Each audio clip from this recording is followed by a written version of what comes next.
Okay, good morning. As you know, today is the 31st day of the Omer. Okay, where did it go? And which means that tomorrow is the national tennis holiday. You know what that is? Lag Ba'Omer. You saw what I did there. You saw that, right? On the podcast, I did. Oh, I'm so glad you listened. Thank you. Because afterwards I realized, oh my God, I was thinking of Pesach, because I was thinking of Pesach Sheni, which was Sunday, and I got confused. But you're right. Yeah, thank you. So that just it's like a Where's Waldo? There you go. And you're right. And that means that Lag Ba'Omer is going to be Thursday. So I wanted to share this piece with you on Lag Ba'Omer. And this I have something from. It's something called from Rav Yerucham Olshin, who's one of the Rosh Yeshivas in Lakewood, but he has this beautiful, beautiful Torah, and this is but he has meaning it's not the Lakewood you would think. It's really quite accessible, understandable. It's not so yeshivish, let me put it that way. It's really yeah. Anyway, I'll put it on the screen here, and this is just a beautiful piece. This is a Gemara actually I shared over Shabbos. But okay, you see it? Everybody sees it? Okay, great. Make it a little larger, maybe. There we go. So Simcha of Lag Ba'Omer Yom Shepasku Talmidei Rabbi Akiva Mi Lamos. So the Gemara says here, first it goes to Shulchan Aruch. You have it? Isa b'Shulchan Aruch, Os Aleph.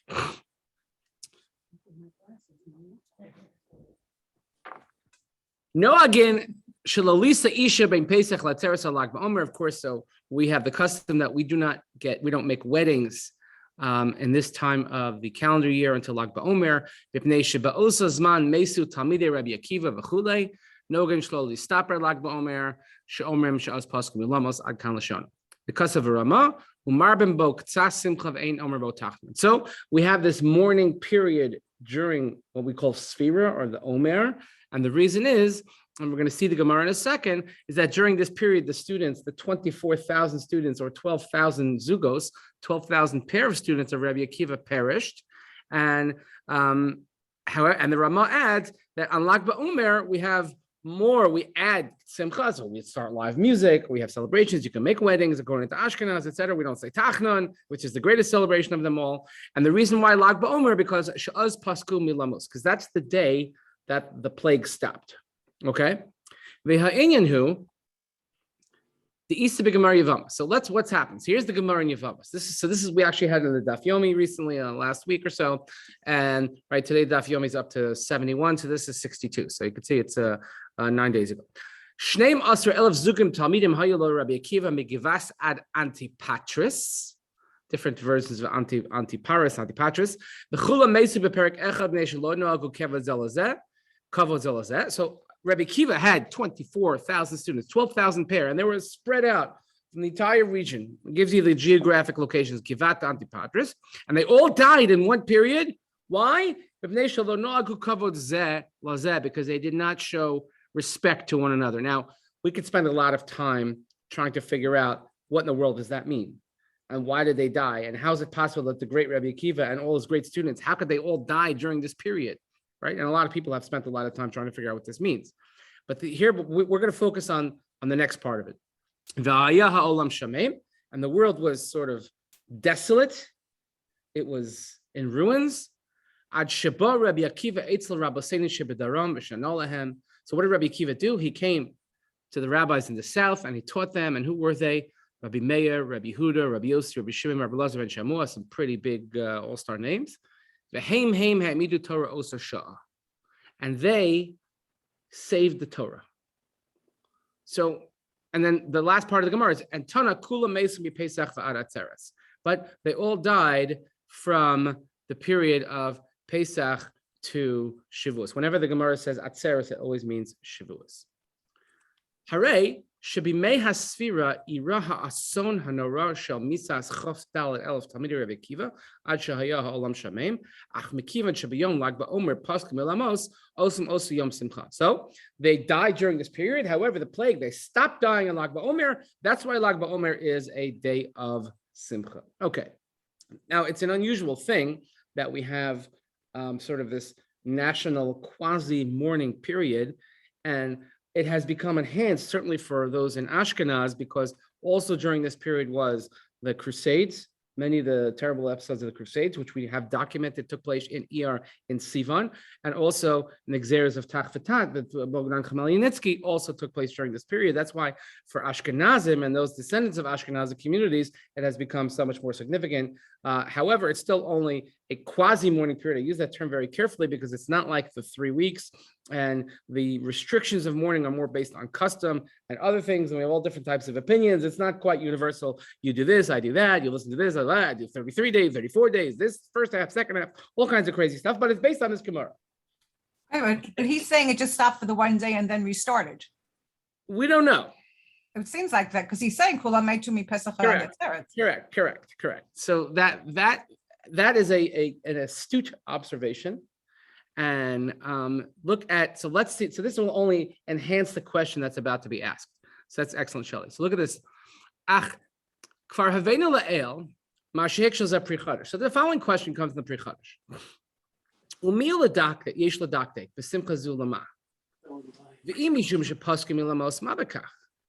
Like, what's the Simcha of Lag Ba'Omer? The Simcha is because they stopped dying. Why is that? Why is it a Simcha? Harei lo nishar echad mehem v'kula meistu. I mean, at the end of the day, there are 24,000 people that died. So what's the? I think it's a pretty good question. When we're afflicted, lo aleinu chas v'shalom, there's a terrible asson of whatever. It could be a natural disaster, it could be an attack or something. Do we celebrate the next day because it's over? At the end of the day, thousands of people died, right? And by the way, so this is taken on a new meaning, the Lag Ba'Omer, which is usually back to studying Torah. See, Rabbi Almer would be very proud of you. Hold on, who's here? Okay. Yes, so hold that thought. Exactly. Which we're going to build on that. So this year, I mean, and again, we'd be remiss if we didn't mention it, but it's the 1-year anniversary of the horrible events at Meron last year. So when we're talking about a celebration for a number of families, it's a yard site. It's horrible. And from just looking at Israeli media, it seems like nobody learned anything from it. But whatever, that's story for another time. Anyway, so but I think it's a good question. It's a very good question. And this is the answer Pri Chadash gives. Ve'efshar shahasimcha hi al osam talmidim shehosif achar kach Rabbi Kiva shalom meisu ka'elu ad kan l'shono. He says the celebration is not that it stopped, the plague stopped, but that Rabbi Akiva started again. Is he saw what happened? Because, and this is the remarks I made on Shabbos to a similar effect, that the nobody would have blamed Rabbi Akiva if he would have curled up into a ball on the floor and not moved and become paralyzed. Nobody would have blamed him and said, it's like, look, everything I built is gone in an instant and it's all over. What did he do? He didn't stop there. He didn't sit and wallow in his pity, and he didn't, oh, poor me. He went out and he found 5 new students, and he started all over again, and he saved the Torah. Right? Pirish she'inyan simchas lag ba'omer hu amasha besof hayu chameshes hatalmidim hachadashim shebedarom Rabbi Meir, Rabbi Yehuda, Rabbi Yosef, Rabbi Shimon, Rabbi Elazar, ben Shemua kayamim. The celebration is that we had 5 students that were still alive, and that he was able to find them. Rabbi Akiva found them and he taught them. Uviyoser, he says, that's why we make a simcha. Uviyoser havenu sham b'shem achida b'sefer tuv ayin. And he quotes the chida. Remember, we quoted the chida last week about the name Azulai. We spoke about that last week. And he quotes from a number of places. Shehayu shabo hischir Rabbi Akiva l'shanos hachamish talminu ela bayom lamigim ba'omer. Lag Ba'Omer is the day that Rabbi Akiva found them and started teaching them. So it's not that a bad episode ended, but rather it's that a new episode began, a new positive future salvation type of episode. V'hekshinu sham, The Eza Simcha Hizu. Halomai says the Ira Achar Churbeinu Hagalol Shel Rabbi Akiva Shemeisach of Talad of Tamida. V'chemiyad kasher bola haschel lamed l'chamisha tamid l'chadashem nasa kvar yom simcha yom azevet tzarich iyan. And he says, and they actually still ask, the question still kind of stands. Okay, so he started over. That's great. But at the end of the day, there were 24,000 dead. How do we just go on and say, if we had a lahavdil elef alfei havdalos, imagine the day comes where we could actually not use a certain word in any of our conversations these days, right? And you know what that word is. I'm not going to say it here, but let's say there's a certain word when we have a conversation. We don't talk about you know what, okay? But in the end of the day, 1 million people died. That's like, we don't just celebrate, oh, it's over. Millions of people died. And it's not over. So the question still stands. So look what Rev Olshan says. Nir, the next page, O space. Sheyesh lahosif bezeh od inyan niflo. And I think this speaks to the character of the Jewish people. And I think this is something that we could all relate to, because if you think about it, so many bad things happen during this period. This Gemara, I mentioned the Crusades, I mentioned Tachvatat, I mentioned what happened in Meron last year. Think about, we always have Yom HaShoah, always falls during Sfira. Yom HaZikaron always falls during Sfira. It's like one hit after another, enough, like always knocking us down like people. And here we are still. So that's really the definition. He says, so what's this amazing, this wonderful insight that we're going to get for this? Ki kasher nisbonein nira de'uv dezush nisor Rabbi Akiva lavol rabosenu shebedarim lahamid tamidim chadashim he be'emes davar pela. He says the fact that Rabbi Akiva went to find new students, that in and of itself is a wondrous occurrence. Ki Rabbi Akiva hari omad oz betekufa shel churban ayom v'nora shemeisach chafdal alfei talmidim shebevada hayu chavivim etzlo. Because certainly you can imagine the effect this had on Rabbi Akiva, his dearest talmidim, 24,000. And if you know the relationship of a Rebbe and a Talmud, and the Rebbeim, they live and die by their talmidim. And they're so involved in every aspect of their lives. So to lose them all, and also what it must have done for him personally, thinking maybe taking the burden upon himself that they behaved in such a way that they warranted a death penalty, and how that affected him personally. And after everything that he did to teach and rear and raise and perpetuate these students, he says that, and then in one fell swoop, they're all gone. That you can't even measure, you can't even fathom what was taking place here, the loss. And he says, it wouldn't be beyond the pale. It wouldn't be really too difficult for us to imagine that anyone who is in a similar situation, or even a remotely similar situation, here's the word misya'ish. Misya'ish means you give up hope. To say, that's it, you know what? Like, I'm done. Like, God, what? And by the way, have we not lived through that ourselves? I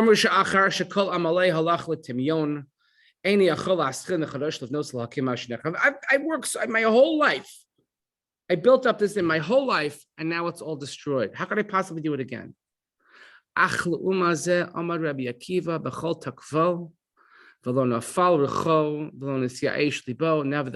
despite all this, Rabbi Akiva, he stood up with all of his strength and all of his might, and he didn't let his spirits fall, and he didn't give up. I think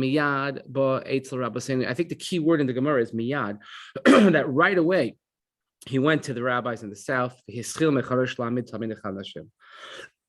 he went and he found new students. The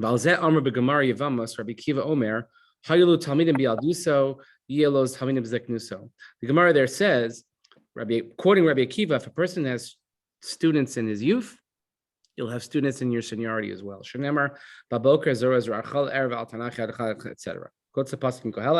If you plant in the morning, you'll plant in the evening, etc.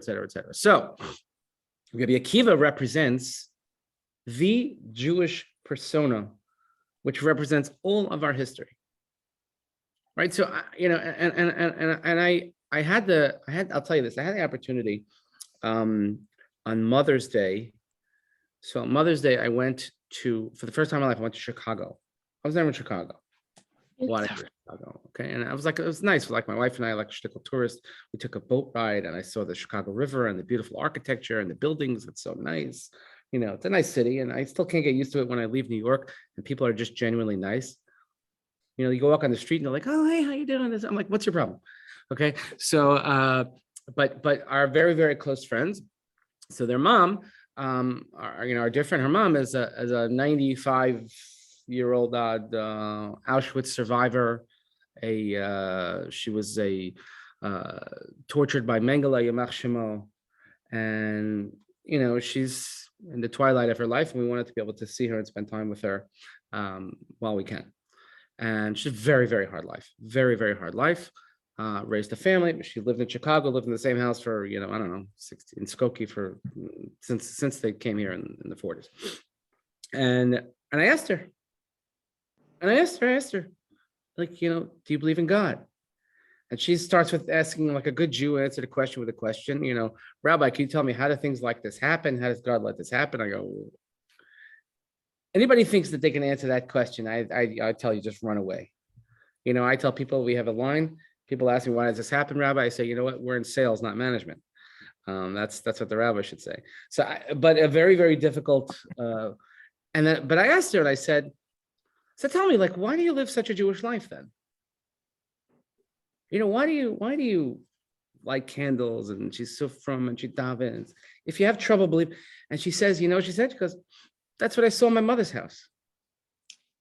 And there's a sweetness to it. And that's what I want to continue doing, what I saw in my mother's house. And she described to me in great detail, the episode of when her family was taken and they were trying not to separate and they were taken in Auschwitz and she knew they were killed and burned that day, et cetera, et cetera. And it's excruciating. But yet she went on to live a very productive Jewish life. And it's so there's a certain fortitude that people have. And by the way, if somebody would have ran away from Judaism, you cannot fault them for 1 second. And you can't say, how dare you? What do you mean, how dare you? We don't know what that's like. And I'll tell you the line that I've quoted to you probably 100 times by now. It's from Rabbi Lamb. Rabbi Lamb used to say that the challenge of that generation was to die for Judaism. The challenge of our generation is to live for Judaism. Because we have everything. We have everything given to us. So Rabbi Akiva represents that, when everything's taken away, all your hard work, you don't give up. You're not misyayesh. You find the strength and right away you start over again. And where does he get that from? So look at the next chapter, next paragraph 3. Amnam nira shebe'emes kol ikar mitzvusah Rabbi Akiva nivna koach hamitzvah. Says the entire persona of Rabbi Akiva is built on this strength. This gaber al yitzrei hayush hamanim akvim es adam milavod v'la'amol lahagia lidei shalei muso. What's the biggest challenge? What stops somebody? Look, we all know what we're supposed to do. We all know where we're supposed to be. We all know what the right thing and what stops us. The Yetzer Hara is very strong. The evil inclination is a lot smarter. The evil inclination doesn't take a day off and always says, no, it's okay. That somebody else will go. Somebody else will do it. It's fine. Or you're too comfortable. Right? A lot of what holds us back from doing what we're supposed to do is our level of comfort or sort of, I'm okay where I am. Like the hardest thing to hear is when somebody says, Rabbi, I'm as religious as I need to be. I don't need to be anymore. I'm good where I am. Okay, anybody who says I'm good where I am, that's bad news. It's really, really bad news because we have to constantly be striving and learning and growing and struggling, by the way. And we all have struggles. I have very real struggles. Okay, I'll share with you a very, very real struggle. Okay, I'm opening up my heart to you because that's how I feel about you. This past Friday night, there was a very, very important hockey game on, and I couldn't watch it because it was Shabbos. You're gonna say, like, what do you know? But you know what? Everybody has their own thing. It was a playoff game. It was a do or die playoff game, and they played Friday night. And my newspaper doesn't report the score in the morning, so I get this. We start the shiur at 8:30, and Randy, our security guard, and of all days, he was late. So I'm about to sit down to start the shiur. I see it 8:29. I'm sitting right where I'm sitting right now, and I see him pull in. I run outside so I can find out what happened. And then they hear me screaming and yelling in the parking lot. Like, what happened? I'm like, oh no, he told me a really good Dvar Torah. Okay, but so I guess that's a very small thing. But the truth is that you talk about comfort, you talk about pleasure, things that we like, and it comes in direct conflict with Shabbos. What's going to give? So for a lot of people, it's okay, there'll be a Shabbos next week. Okay, so Rabbi Akiva was able to find his completeness by overcoming the Yetzer Hara that tells you, it's not worth it. You'll never do it. You'll never be there. And the Yetzer Hara is very strong. The Yetzer Hara is, as we say in davening every single night, Haser Satan milfaneinu ume'achareinu. Now, we want to remove the Satan. Satan is another word for Satan. Think of Dana Carvey, Saturday Night Live, Satan. And think of the Yetzer Hara, think of Malach HaMavos, whatever you want to call Satan. But the Satan stands in front of you and tells you, no, you don't want to do this. It's not a good idea. You want to become more religious. Nobody's going to like you. They're not going to be friends with you anymore. Every reason in the world. But even more powerful than that is the Satan Acharein, the Satan that stands behind you. What does that mean behind you? It means after the fact. When you find the strength to do something and you do the right thing, and the Satan stands behind you, also doesn't give up and says, you think that was so good? It wasn't so good. It wasn't worth it. Right? So the Satan's coming at you from all angles. So Rabbi Akiva was able to overcome that. He says, how do we know this? Dehina isa ba'avos to Rabbi Nassan, because we know from Avos to Rabbi Nassan, which is sort of the longer version of Pirkei Avos, it's found in what's called the minor tractates, Masechtas Ketanos. Mahaya tchilasos Rabbi Akiva. What was the humble beginnings of Rabbi Akiva? And this is a story we should all know. And if you don't know, it's good to know it now. So Omer ben Arbaim Shana Hayalav Lo Shana Klum. He was 40 years old, and he didn't learn anything. He didn't know anything. He was a complete ignoramus. Pam achas hayomed al pia be'er, Omar micha kak even zu. And the story goes that he was standing by a well, and he sees a rock where water is falling on a rock, and he says, who carved out this rock? Who fashioned it as such? They said that the constant flow of water over the rock made it shaped as such. Akiva,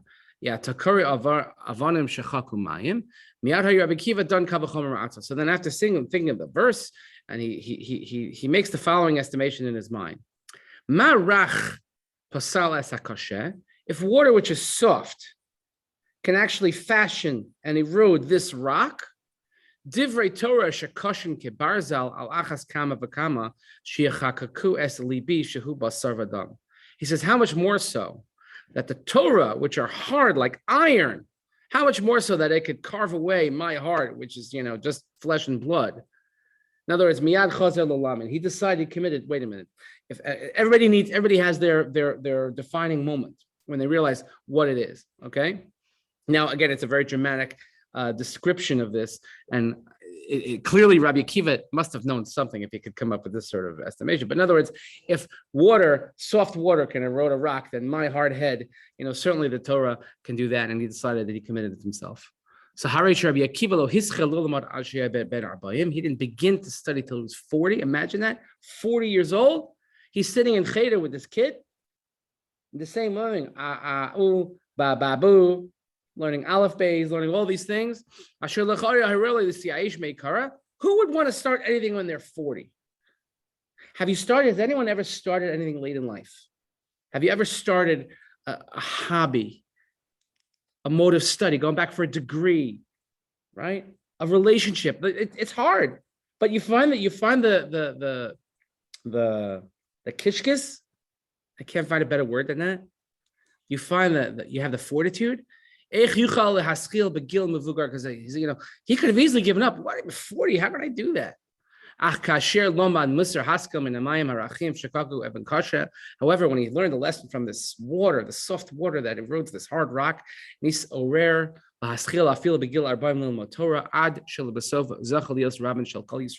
he did it to such an extent that he became the greatest rabbi in Israel. How is he the greatest rabbi in Israel if his students weren't treating each other nicely? So that's the other shiur. I don't want to give that. Alina, that's a very good question. How is he the greatest rabbi in Israel if his students didn't treat each other nicely? This is a good question. And maybe what makes him the greatest rabbi in Israel, he was able to start over. You're right. That is a good question, but that's a whole different topic. But it's a valid question. It's a very good question. One of the greatest answers I've seen to this question, it comes from a little bit more of a modern approach, and that is that this is kind of the Gemara whitewashing it, and that because if you think about it, and the Gemara says they died what's called a misas askara, which is some sort of croup asphyxiation type of thing, which is somewhat probably contagious. And how is it possible that only they got it and nobody else did? So one of the theories that's put forth, it's more of a scholarly approach, is that really, and we know historically that Rabbi Akiva supported the Bar Kokhba rebellion. And he supported the rebellion against the Romans, and maybe his 24,000 students died in battle. And as a way of sort of, because we know, and Rabbi Akiva later in his career admitted that he was wrong in supporting Bar Kokhba. He thought Bar Kokhba was Mashiach. And maybe this is really what happened, which wouldn't be the first time that some scholar said that the Gemara is saying something that doesn't really mean and then really saying something else. But, maybe that makes you feel better about it. I don't know. But there's a lot that's spoken about it. And that's sort of the other half of this question is, let's just look at this last paragraph here. So if this is the koach, if this is the strength that got him started, he still had the strength at the end of the later part of his life, because maybe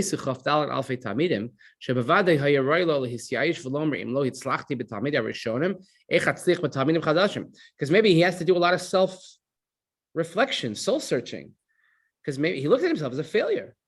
I could have 24,000 students, but if they all died because they didn't respect one another, whatever that means, obviously I failed as a teacher. And if I failed with them, what makes you think that I'm going to do it? I'll do better the next time. But nevertheless, he didn't let this machshava psula, this impure thought, this invalid thought, he didn't let that take a hold of him, and he started learning, and he started to teach. To overcome, to not give up. In any situation, he girded his loins like a strong person, like a warrior. And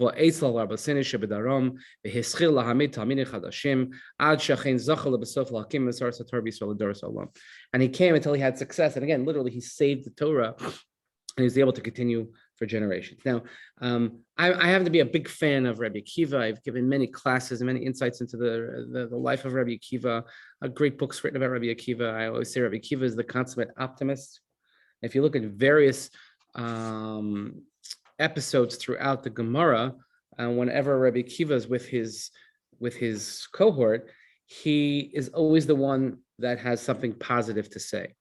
And even so, for instance, if we look at the story of the Pesach Seder, right, the rabbis they went to Rabbi Akiva in Bnei Brak. Now, Rabbi Akiva was not the head rabbi. They should have gone in Lod, which we have other episodes of the Gemara which discuss that as well. Why they go to Rabbi Akiva? Because they knew Rabbi Akiva would have something positive, because this might have very well been that, if you look historically, that those group of rabbis that we read about in the Haggadah may very well have been the first Pesach after the Beis HaMikdash is destroyed. And they're probably all depressed, saying, well, what do we do now? There's no Beis HaMikdash. Like, how does Pesach work? What about the Carbon Pesach? What about any of that stuff? You know who's going to help us? Rabbi Akiva. Rabbi Akiva will know what to do. He'll know what to say, right? So that's. Will we see when he starts over? I don't know. I don't know how old he is when he started over. We don't know, but he was up there. This is the again, to be personal, but was the basis of the eulogy that I gave for my father. I've always felt my whole life that my father was very much a Rabbi Akiva type of figure. Not that he had thousands and thousands of students, but that he started very late in life. And the story that most encapsulated that in my mind is when I was in sixth grade. I was in sixth grade. It was only about 20 years ago, and I remember, and when my parents sent me to we all went to Yeshiva Moshe Soloveitchik. I don't know if you're familiar with Washington Heights at all. It was on 185th Street between Amsterdam and Audubon or whatever it was. Lovely, lovely neighborhood at the time. Oh, beautiful, so friendly to the Jewish people, lovely. My Spanish became quite fluent then. And since I'm the youngest in my family, so that school was already on the decline. They had taken a number of Russian students. I don't know why that happened, but they did. And the school was on financial decline and educational decline. So my parents had the wherewithal to switch me. My next oldest sister, who was in Israel now, she was the last class that ever graduated from Yeshiva Moshe Soloveitchik. So when I was in sixth grade, right? So in sixth grade, my parents switched me to Breuer's, which was down the block, a couple of blocks. Much better bit that it had the stability and it's still functioning, much frummer. Okay, so I remember my first day in sixth grade and I didn't know anybody, and my father actually had to fight to get me in, and to his credit, he pushed and he got me in. And the truth is, I remember everything I learned in sixth, seventh, and eighth grade. I actually remember everything that I learned. And then I went back to Yeshiva University for high school. But in Breuer's, the first day, and my Rebbe, and I remember raising my hand going, Rabbi, Rabbi, Rabbi. And he stopped the class and he yelled at me and he said, Rabbi? Rabbi's for your synagogue. Here it's Rebbe. And needless to say, I was, I learned my lesson, but I didn't take long before I fit in. So we're learning, and I had a very good couple of years there. I picked it up, and thank God, I guess because I had a head for Gemara, I was okay. But if I wasn't, I would have struggled mightily, I'm sure. But I remember we're learning the halacha, and we're learning. I guess it was parshas we just had Kedoshim, and we're learning the parsha, and the parsha talks about you're not allowed to shave with a razor. So the feeling you get when you're, sort of like a preteen, and you think you know everything. And by the way, I knew everything. Okay, it wasn't until a few years later that I realized I didn't really know everything, and I knew everything. And when you know that someone near and dear to you, that you respect, that you look up to, is doing something wrong. My father was like the greatest activity of our lives is watching my father shave. My brother and I would stand next to him, and he had a whole procedure and the lather and the brush and this, and then he would use a hot towel. And when he was done, he would let us put the hot towel on our faces. And it was like the most beautiful childhood memory that I have. And here I'm sitting in class and I'm devastated. I'm like, what? How's that possible? No. And then you learn the halacha. What do you do when someone you respect or that you have to respect is doing something wrong? How do you tell them? So the halacha is pretty clear about it. The halacha says, you have to go. So I remember one day, I could see perfectly where I was and where my father was. And I go to him and I'm like, I'm trying out my best, Remember, I was even holding like a Mishnah. I had a sefer Mishnah. I was holding it as if I could look religious or something. So I'm holding the Mishnah in my hand and I go, Dad, I learned in school, I learned the halacha that really it's not appropriate. One's not supposed to shave with a razor. Without saying, how can you shave with a razor? It's wrong. Or how dare you? I did it as respectful as possible. I did everything to a T. I did it right. And my father understood that. He understood what I was trying to do when I was trying to tell him. And I remember he looked at me and he said, son, it's a little late in the day for me. So if I could figure out the age, sixth grade, how old are you in sixth grade? Let's see, I have a 7, you're like 11. I was on the young side. So I was 11. So if I was 11, that means my father was 55 years old at the time. Okay. So my father's 55 years old. And he says to me, son, it's a little late in the day for that. And boy, was I devastated, because I thought, first of all, I have these great persuasive powers of kiruv and teaching, and I'm gonna fix him. I'm gonna change him. And he said to me, son, it's a little late in the day for that. And he said, I'm a little too far down the pike. That's what he said also. I'm like, turnpike. I'm a little too far down the pike. Devastated. And I mentioned this in my eulogy for my father. And meanwhile, you know what? By the end of his life, my father was shaving with an electric razor, and not because I told him. And he learned, and he went through Daf Yomi twice in his life. Someone who never had a formal Jewish education, and he taught himself how to daven, and he went to shul every day, and he learned, and he would go to Daf Yomi Shiur every day, and he would always, like, if I would come home from yeshiva and he would be in the middle of some esoteric tractate, creases, and he'd say, Sam, come over here. And he'd ask me questions as if he thought that I knew everything. And I'm like, I don't know what you're talking about. Like, I really don't know, because I'm not holding. I'm not holding there. Okay. And I said, that's my fault. And I say this because I learned that lesson. It's never, ever too late. Never too late to start learning. Never too late to start doing something new. Never too late to take upon yourself something. And that's why Rabbi Akiva, since he had that in the beginning of his career, he had that his entire career. And that's the lesson we had. And that's what you're celebrating. So Revulsion goes on. I think let's skip. I'm going to skip to page.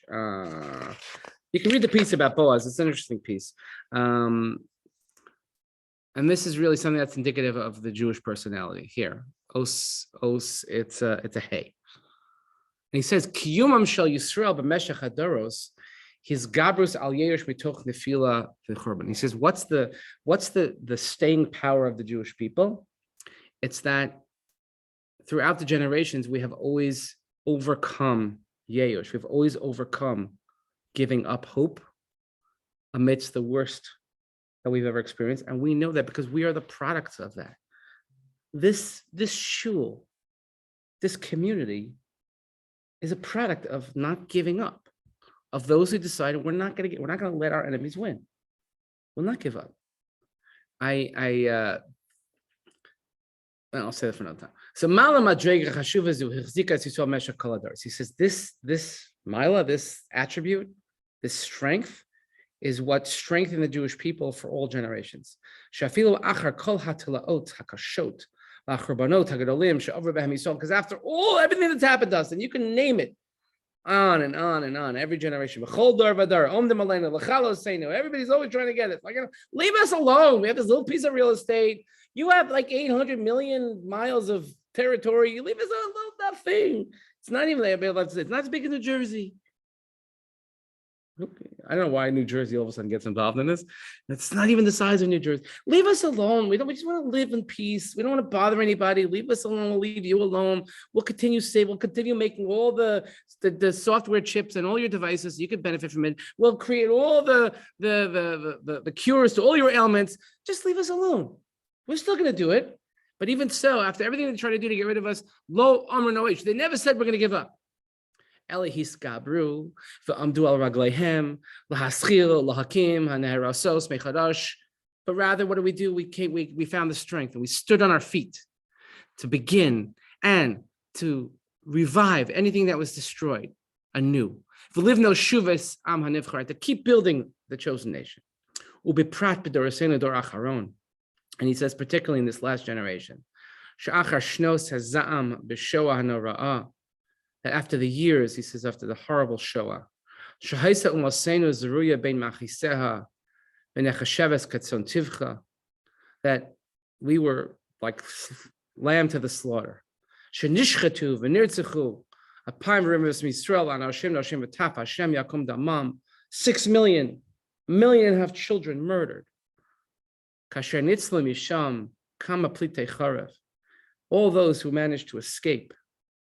Achar, echad me'ir, shnayim mishpacha, 1 from a city, 2 from a family. How many times have you heard that somebody says, I'm the only one from my city to survive? Or I'm the only one from my family to survive? When you hear stories of people who survived with their whole family, it's just like mind-boggling. Like, how's that possible? Right? As I have a friend of mine who grew up in Brooklyn, and he was like outcast in his community in Brooklyn, like, because he had grandparents. And they're like, well, who are you? What's wrong with you? Who's grandparents, right? They were beaten and they were tortured and they were just completely, obliterated. No self-worth. People who are left alone with not even a brother, no relative. But nevertheless, lo kava or shall heves kedushas nishmasam gevuras nafsham. But the light, the flame, the sanctity of their neshamas, the strength of their souls was never ever extinguished. Ela azru chelam. Again, they also girded their loins. Lahaschil mechadash l'sakin anarasos, and they built and they rebuilt. Lahamid mishpachos shleimos l'shem l'tiferes b'Yisrael. And they built families. Right. I was talking to Mrs. Halpern on Friday before Shabbos. She'll live and be well. So she was blessed. She had a Simcha this week. She had a granddaughter. I said, it's amazing that she has actually grandchildren that are 45 years apart in age. God bless. God bless. And I said, this is the greatest response ever. The greatest in the comments, the greatest response ever. Keep having, like I said a few weeks ago, Rabbi Lam said, just keep having Jewish children, build Jewish families, right? He says, and he goes on and on. So the point here is clear. The point here is clear. What is the celebration of Lag Ba'Omer? And this is something that we can relate to. This is something that we should relate to. The celebration of, if anybody wants to copy this, I'll send it. I'll put a copy of this in when I send the recording as well, because this is a piece worth reading through. There's a middle part. I don't have time to do it about. It relates it to Boaz, but there is there's Simcha on Lag Ba'Omer is celebrating the fact that we can overcome our shortcomings. We can overcome what happens to us. I always say, you're not defined by what happens to you. You're defined by what you do with what happens to you. And the greatest of them all, Rabbi Akiva, first ballot Hall of Famer. Rabbi Akiva, and nobody would have faulted him if he would have given up and said, I did so much. What more is there for me to do? No, he went back to square one. He started over. He started with 5 students, and then he grew and he grew and he grew and he grew. And and you can also focus on, how did he go wrong? Yeah, maybe we could, but we look at we look at what he did, and we look at so many great people that are not hard for us to find, especially in this community. Not hard to find people who found the intestinal fortitude and the gumption and the drive and the desire, and to say our enemies will not win. That is something worth celebrating. That is Simcha worthy.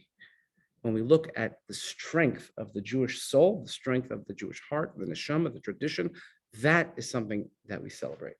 So yes, the plague stopped. We're not celebrating the fact that they stopped dying finally. Yes, let's have a party. No, that's not what it means. It means, but what did we do after the plague stopped? How did we carry ourselves? That is something that we have to give over to every generation. That's what's super important. And if we could do that, then we could all be Rebbe Kivas in our own right. No question about it. And don't shave with a razor. This is like, we think about Lag Ba'Omer, Rabbi Akiva, that's really, this is really something. So we should all be zocheh to have that kind of strength. I hope everybody has a wonderful, wonderful Lag Ba'Omer, and may get your bows and arrows ready. And let's hope that, what happens in Israel this year will be safe. I don't know what's going to happen there, but who knows anything. And we should all be zilch again to have this lesson within us and to have the strength. So again, I'll send a copy of this piece. I'll put it in when I send the recording later when I upload it. But then you'll be able to have it. And again, something worth studying through as well. Have a wonderful day. Thank you very much. Thank you. Thank Take you. care.